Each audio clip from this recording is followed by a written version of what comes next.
Connacht moved back to Galway.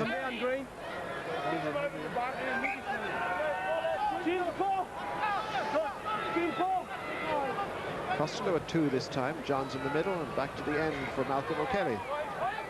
So they're ringing the changes once again. Promising moves and promising positions being spilled by elementary mistakes. I know there has to be a degree of pick and punch again, the way the game is now, but as both Brent and Kieran said at half-time, we're still, unfortunately, attacking where they are strongest, and we really have to get the game wider.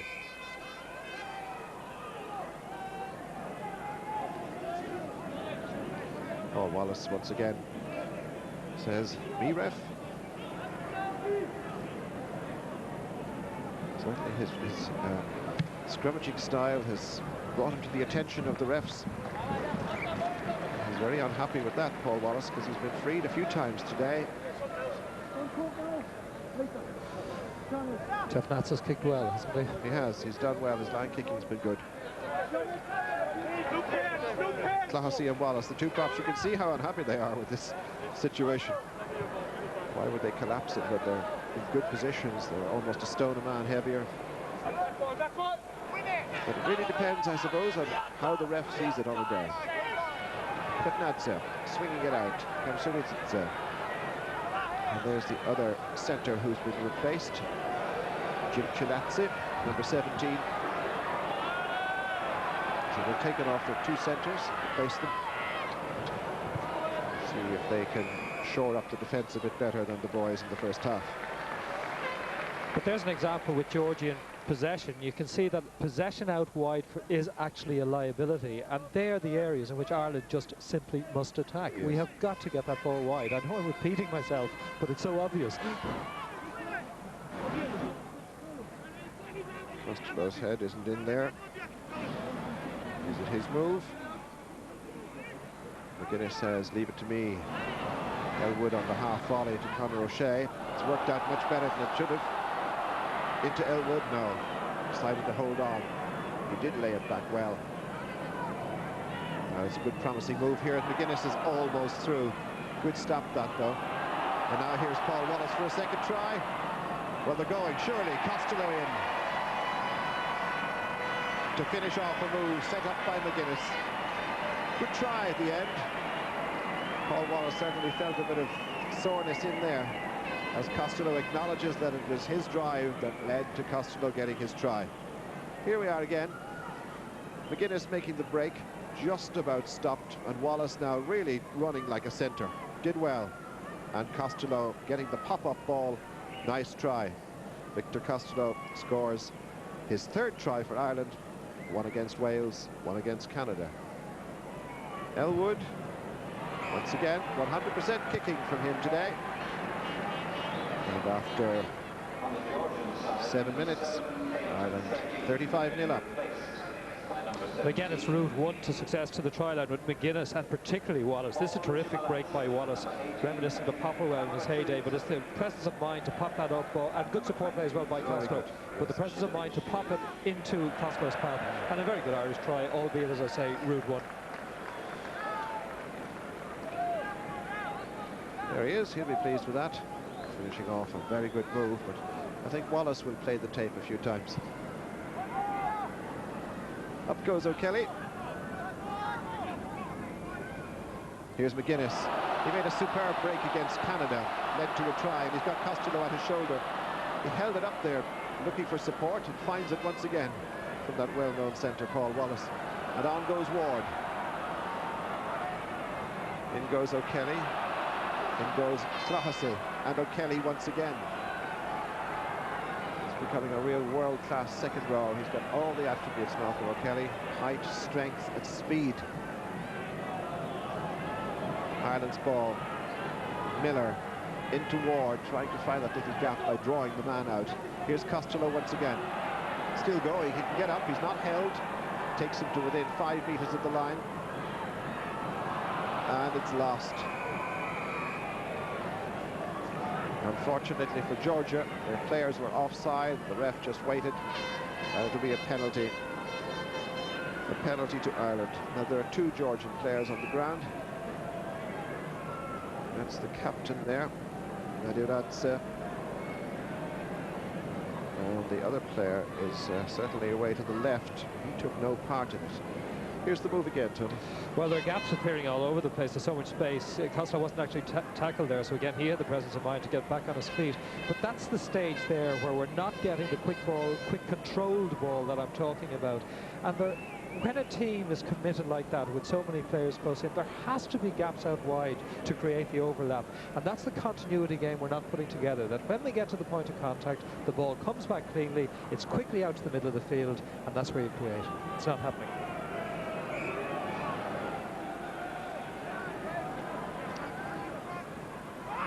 Abhishek's full back is okay.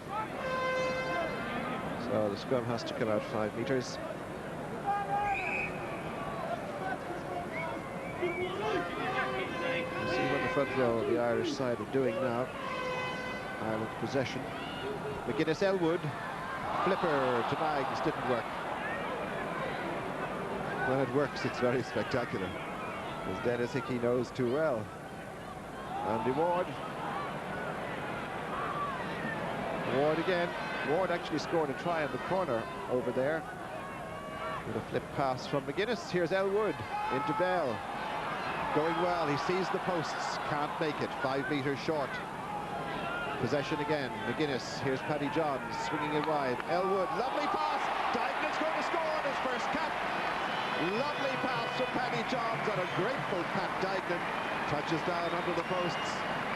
That's a good try. Yes, and Elwood's delighted for the 26-year-old. Born in Canada, reared in Australia, and his parents will be absolutely delighted with that. Great try. Just watch the way it all came about. McGuinness has, and there's Paddy Johns. Good pass, well done, Eric Elwood. Flipping it up and popping it up for Pat Dignan, and a grateful touchdown.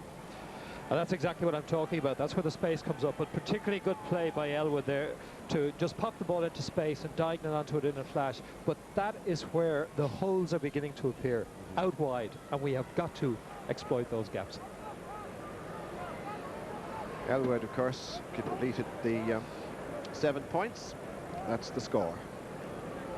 Well, people were predicting that Ireland would put up 50 points today. In fact, they felt they really should in order to establish themselves. Shebelitsa, I think, is coming across here as Tepnadze prepares to restart. Alan Clark. McGuinness, Costello, he's moving well. He hasn't got the support he wants, though. He felt that Justin Bishop was covered, and it was good plan not to actually give him the ball. Bell, skip one move. Now let Kevin Maggs stretch his legs. Change of angle infield. That means that he's in there with support if he wants it, and he probably will. Yes, Clohessy, lovely move. Miller, Paddy Johns, now they're beginning to spread it wide. Lovely pass, and you see Malcolm O'Kelly now out in the right wing position. And they can spread it wide again if they want to. Here's Bishop, and here's Bell. Bell, not there, Bishop can't hold it. Did it go forward? The ref says yes. Playing advantage to Georgia. It might come to them. Janelitsa, but there's no advantage there, so it'll be a Georgian scrum. Nice move, though. Now they're beginning to spread it with players popping up. I think that's much more meaningful rugby than a lot of what we've seen so far. And we've got to be realistic here. When we come up against teams like South Africa and teams in the 5 Nations, you just don't get that latitude. The opportunity is there today to put a continuity game together. We've got to do that. Bell, again, has been very impressive this half. He's having a good outing. Well, you'll be very pleased, I'm sure, to know that Conor McGuinness is congratulating Kieran Scally, coming on for his first cap. What a tremendous career he's had. Scrum half for Blackrock College and a very talented team. And now coming on for his first cap at the age of 20. Tepnadze puts the ball into touch. And there's also another replacement on the Irish team. And there he is, Gervin Dempsey from Terranure in Dublin, 23 years of age. Coming on for Conor O'Shea. Another great moment for him. He was going to come in for either wing or fullback. So I haven't seen him play full-back for quite some time. In fact, he doesn't even play full-back for Terranura, but he's in today. It's a great opportunity to give him a run. Flaherty. And Scally wants to get into it straight away. There he is, gets his hand on the ball for the first time in an international match. Elwood runs into trouble. That's the Georgian 22, Scally. Scally gives a pass to Bishop, can't hold it. Ball went forward. Won't really be much of an advantage to Georgia there. They're deep inside their own territory. Scrum to the defensive side for the knock-on. You know, mention of Girvan Dempsey there, it's an amazing record that Terranure College and John McLean have in recent years when you consider that Conor O'Shea, who's now at London Irish, Girvan Dempsey now has come in, and Kieran Clark, who's been keeping Dempsey out of the Leinster side, are all products of Terranure. Absolutely. Janya Litze. Chepnanza. Well, that's a brave break. Janya Litze once again. Back to Abashidze, the full-back, and a first hold of the ball for Girvan Dempsey. He'd love to score from there. Wouldn't that be a start? Still, he's taken them to the 22, and Scally feeds Elwood. Bell cross to Bishop.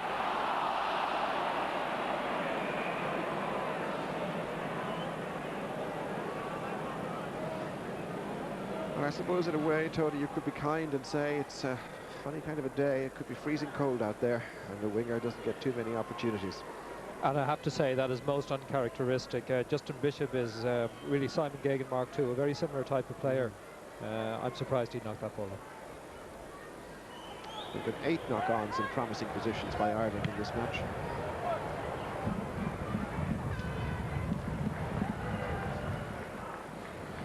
And I can assure you, Gatland will be able to recall every single one in minute detail.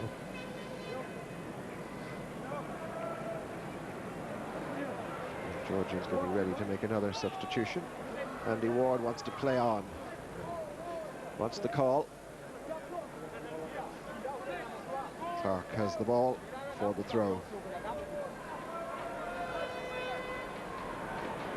Clean catch. Nice lifting.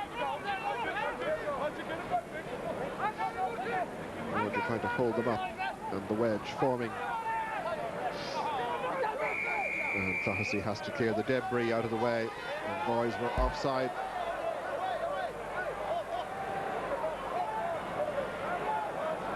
The 20. Shedlishvili and Peter Flaherty just getting close enough. We find that Peter Flaherty won't back off situations anyway. Let them all know he's there. There he is. That I can assure you is an understatement.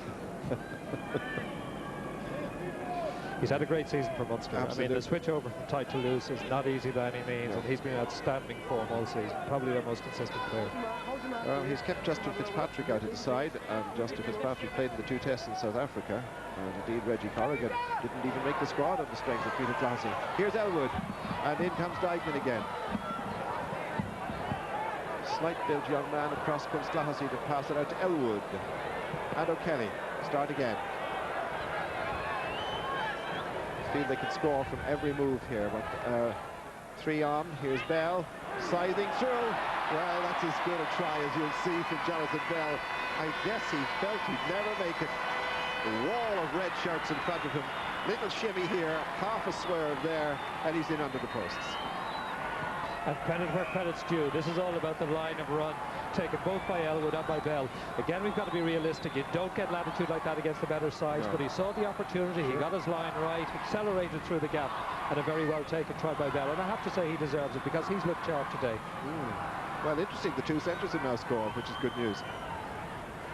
Especially when it was seen to be a slightly experimental choice to pick the 2 of them, because Maggs and Henderson were there. And that's a good scoreline, 49-0, as Jonathan Bell notches up his 4th try for Ireland. And Elwood having made the 7 points to his.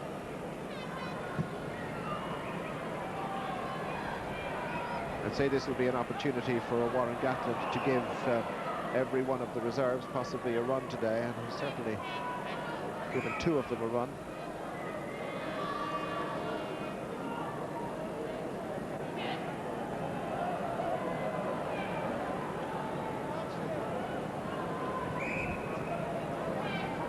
And a substitution coming now, maybe two substitutions. Yes, it looks like it. John Quinnigoin is coming on, and everybody will be very pleased to see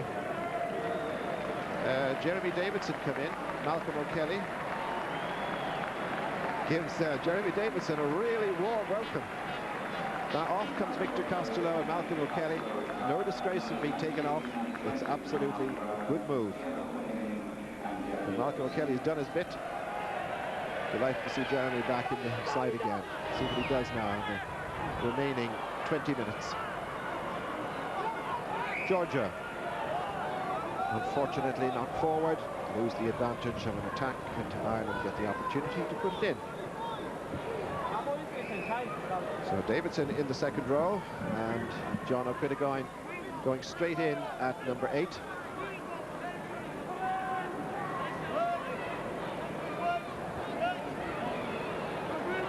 Elwood Bell, he's got Bishop there with him. Now he's two outside him if he wants them. Let's see what has he got the pace to go himself. Here's Ward, can't just quite slip outside Chedjibili's despairing tackle.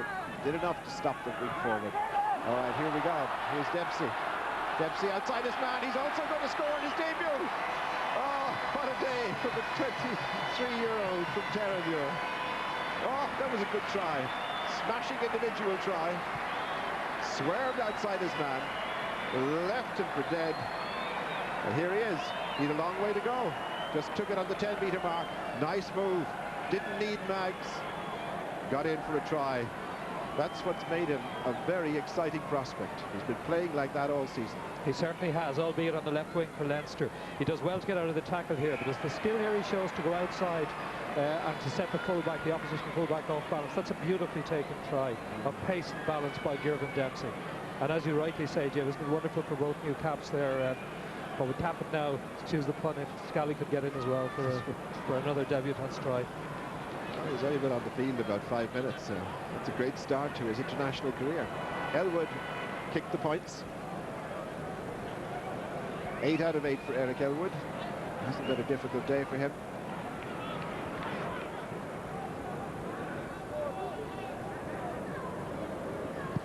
And the thing now, I think, is that Ireland actually have to keep going. Have to keep putting points on the board. They have to keep showing that they can do it all the time and go for the full 80 minutes at this pace. Wallace wants it. Penalty against Georgia for hands in the ruck, hand on the ground. Miller taking the quick one. He feels he should be on the scoreboard too, and knock on by Jeremy Davidson. What a terrible player. Who picked him? But isn't it great for, I mean, Davidson's had such a hard fight to get back. Absolutely. With that cruciate ligament injury he had last year. It's great to see him out there again. I was just talking to him yesterday, and on Justin Fitzpatrick and Peter Clohessy. I was just talking to Jeremy Davidson yesterday. We were reminiscing that the last time we stood down there at where the players come out onto the pitch, Davidson had this enormous leg bandage that covered basically half his calf. That's right. Right up his thigh. And taken him a long time to get back, as you say, Tony. It was a particularly bad injury. And indeed, out of training, as you remember, a couple of weeks ago, he was so keen to get in with the broken nose and blood pouring from it and everything having been damaged in the match in France. So his enthusiasm was terrific. Well, I don't think we've ever had such a strong squad of forwards, certainly, when you bear in mind that Keith Wood isn't out there either. Davidson in reserve, and Dino Quinnigan is a very good forward as well, all in reserve. Ain't bad.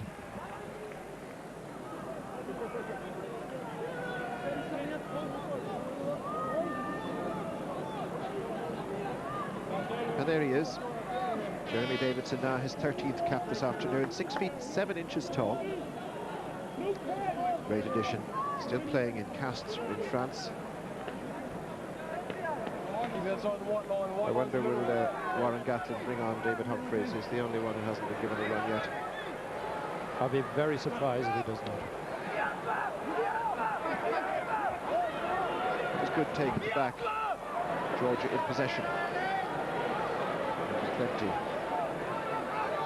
Chedlishvili, Janilitsa, switch move with Philippe. And they've kept possession this time. I think probably a little unlucky there not to be given the put in. They were going forward. Ireland's ball. Justin Fitzpatrick with the scrum cap there. And this Sorry, I was going to say, this is, again, the ideal attacking position because the Georgian fullback has to go so far back that if Ireland are prepared to spin it, they're not. They're going to the short side this time. That's a good chip. That's a chip for Bishop from Scally. He's away, and there's O'Quinnagoin with them. Looking for support, not tackled, not held. Bishop once again deciding he can take it on a bit further. Wallace plays scrum half.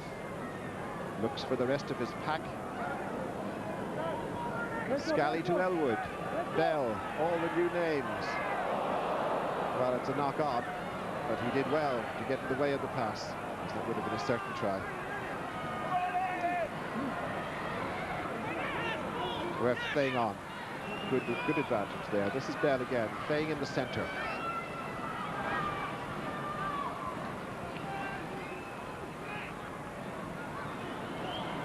And Bishop trying to come inside a bit now, more and more into this match. Scally once more. Here's Bell. A lot of moves are coming off Bell today. Oh, hard luck. That's very unlucky. That was a very intelligent chip. High enough to get underneath the ball. Very unlucky. But Jim, can I make one point just prior to that? I mean, twice Bishop has been involved, and he's the one who's given them real impetus whenever he's gone forward with the ball in his hand. But there was one that came back here up the side, and it was one that Paul Wallace, I think, was picked and went again. Now, that first ball came back so quickly. That's the type of ruck ball I'm talking about, where you've got the momentum going forward. It's got to be flashed wide. But it was taken on those few steps further. It allows the defending team to reorganise, and the initiative is then lost. Yes. Here's the situation with Bell again. Bell actually, of course, is so talented that he gives you the option of being another out half. Now, that was just unfortunate. Very bad luck, but good kick. Beautifully judged kick. He gave himself enough time to get underneath the ball when it came down. But with the opportunities that Bell gives, the middle of the field now, or the midfield three as they're now beginning to be called, effectively they can use Elwood as a decoy. Yes. He's had so much promise, you know, and always had loads and loads of talent. With one thing and another, injuries and all of that, just hasn't blossomed as much as he should have. So hopefully he's back to full fitness now, as he seems to be, and that he'll get a good season. Crooked in. And Scally to Miller.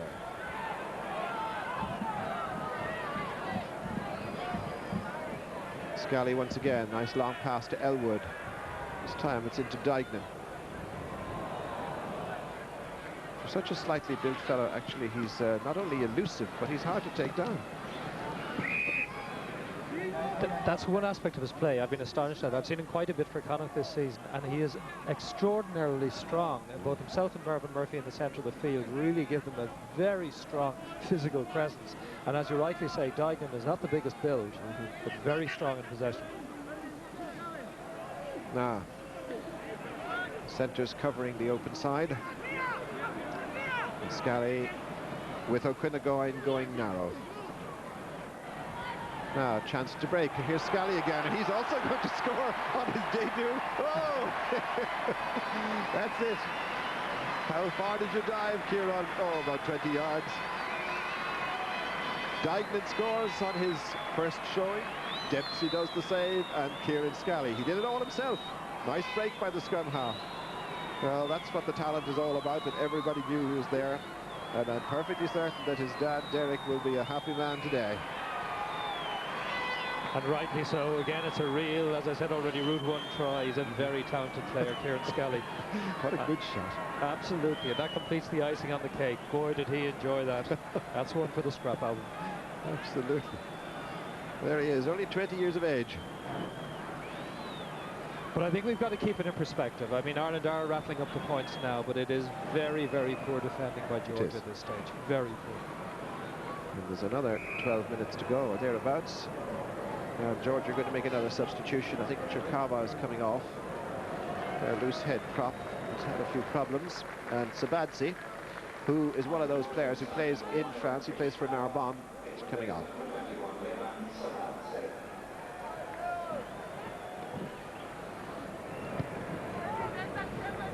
Off we go again.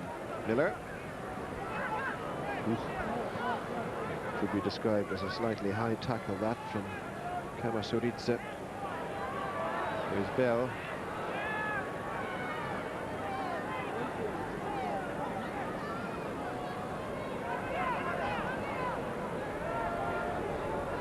Georgia have. Janelitsa kicking for Kavatarashvili.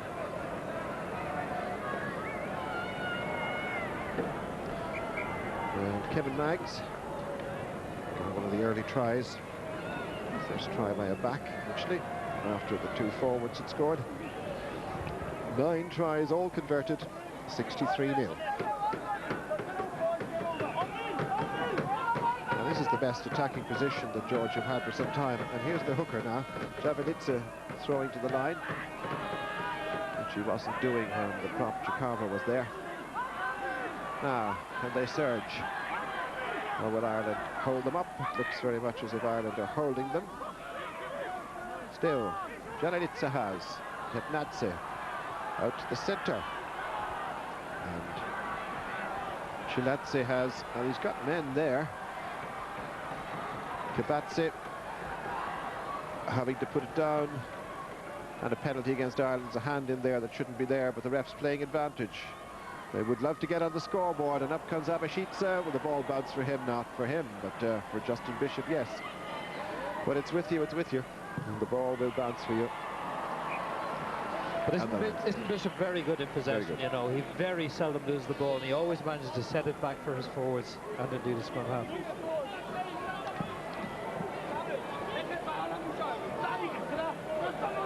So we've that sort of statistic to look at. And I think you'd say that's fair enough. The scores have come from that sort of possession. I think the scoreboard certainly reflects that. Javelitsa with the throw towards the back for Kobakshidze. And number 21 is Sapadze. Just come in. See if they'll make any difference. Javelitsa, I think the players they've brought in have stiffened up the pack a bit. I think they're keeping some of their front runners for the Romanian game.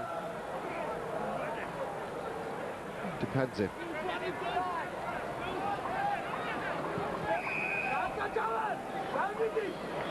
It's the best passage of play that Georgia have had for some time. Kept the ball, and they're in Ireland's half. So I see Shevelitsa has moved over from tight head position to loose head. Ireland tried to wheel them around. Well, that's a nice break, but what happened? Oh, what a pity. And that is real nuisance, as Kobakshidze is penalised for obstructing an Irish player. I think it was Miller he took out of the game. And unfortunately for him, Chemlichvili felt that his moment of glory had just evaporated.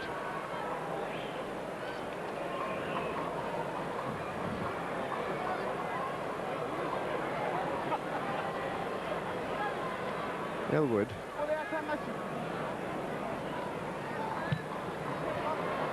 It's a good ball.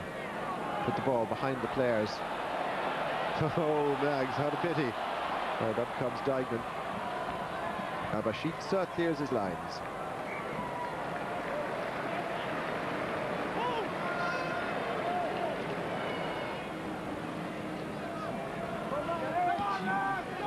Well, I'm glad to see that the weather has held. Well, they seem to be enjoying themselves. Certainly a scoreline like that was expected from Ireland. Cheer them up. With plenty of tries to talk about afterwards. Jeremy Davidson goes high there. Not quite the possession he wanted, I think. Alan Clark goes to ground. Scally to Elwood. Bell. Miller. That's the second time that fellow has done a high tackle. That really is a pity. It's about time he called the player over. I think he's going to. It's number 18, actually, not number 12, it's 18, who is Kamasuritsa. We'll see it again now. It's the second time he's tackled the fella high. And the ref, Robert Davis, is right there. He spotted the man. That was the second nasty one, he said, and so it was. I think he was lucky there.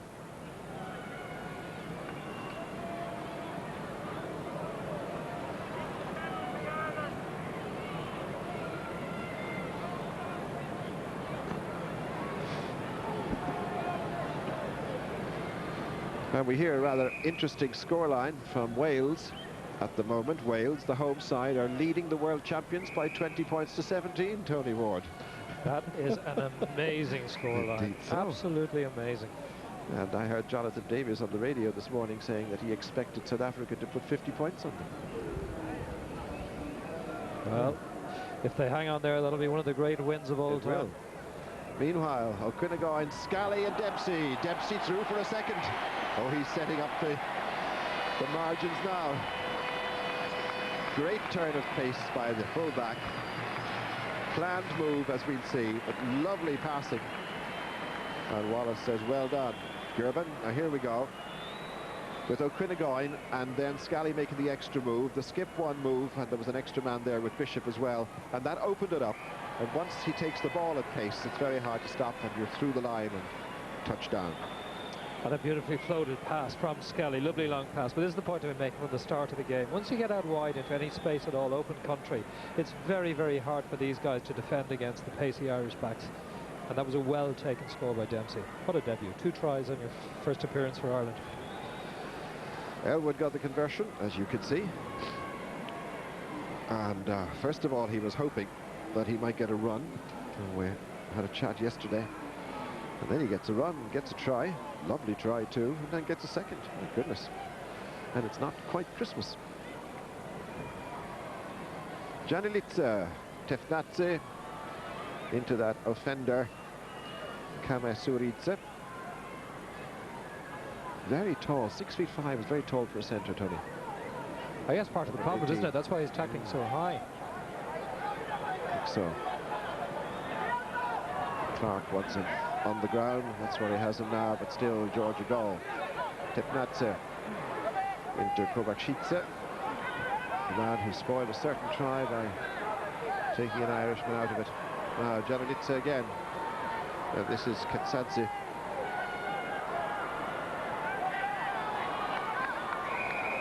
Players everywhere. It'll be an Irish scrum. They didn't use it.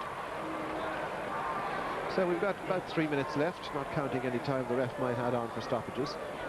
And it is a result that Ireland wanted. It's a result they got. We'd have some question marks about their play in the first half, as you said, Tony.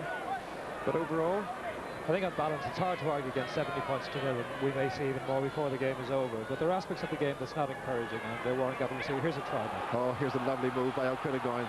Wonderful pace. He really is quickly. You know, he was the captain of the South African Sevens at under-19s level because of his pace. Here's Duignan again.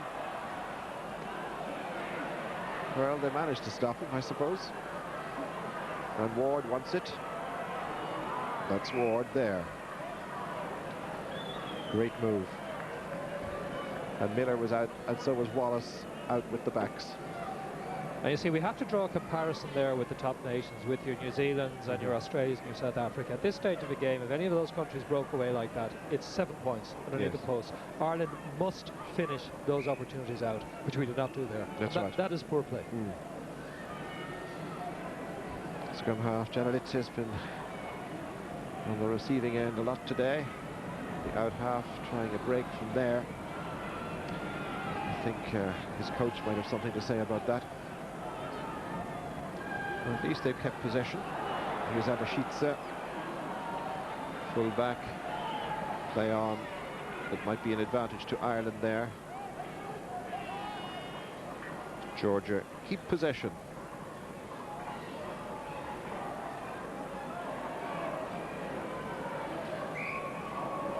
It'll be an Irish scrum.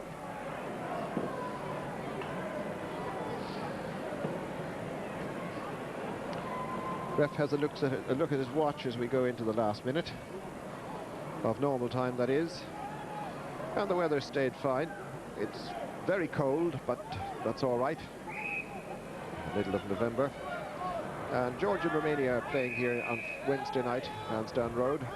And then Ireland play Romania next Saturday. See that live.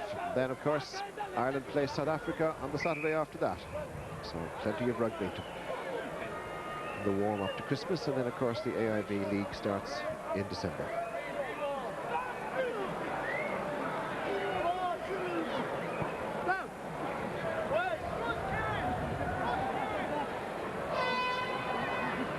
Scully and Janelitz are getting together. Bell to Bishop.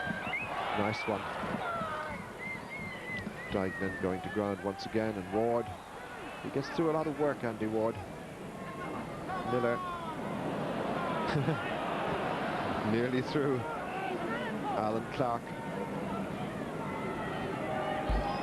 Actually, the man without the ball. Play on. That's Maggs. This is Ward again. Georgians in real desperate defence here. Everybody in, but once again they're offside.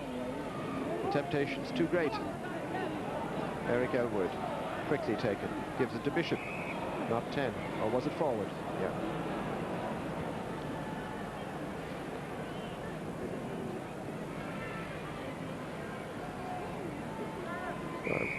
It looks as if it's over. He's not playing anymore. He played just over half a minute of extra time. And Ireland justify their favourites tag with a win, which is applauded by the crowd here. Hard to put a figure on the crowd because they're scattered around the place. There could be 15,000. And Paddy Johns, I think, will be pleased with that. They were expected to win, and they did. 10 tries to Ireland. All of them converted. 70 points to 0. I think it's probably Ireland's highest points total. They beat Romania 60-0 here. And I think that's probably the highest win they've had against any country. There's Pat Dignan, who will be very pleased with his debut, as will the other debutants, particularly Gervin Dempsey. Dignan started today and got a try on his debut. The tries came from Wallace and Johns after 6 and 18 minutes in the first half. Then Kevin Maggs got one, and Conor O'Shea got the best try of the first half after 37 minutes. All those tries converted. There's Gervin Dempsey. In the second half, Victor Costello got one, when Paul Wallace beautifully popped the ball up for him to score beside the posts. And then Dignan got one, then Bell got one, and Dempsey got two, and Scally got in for one after making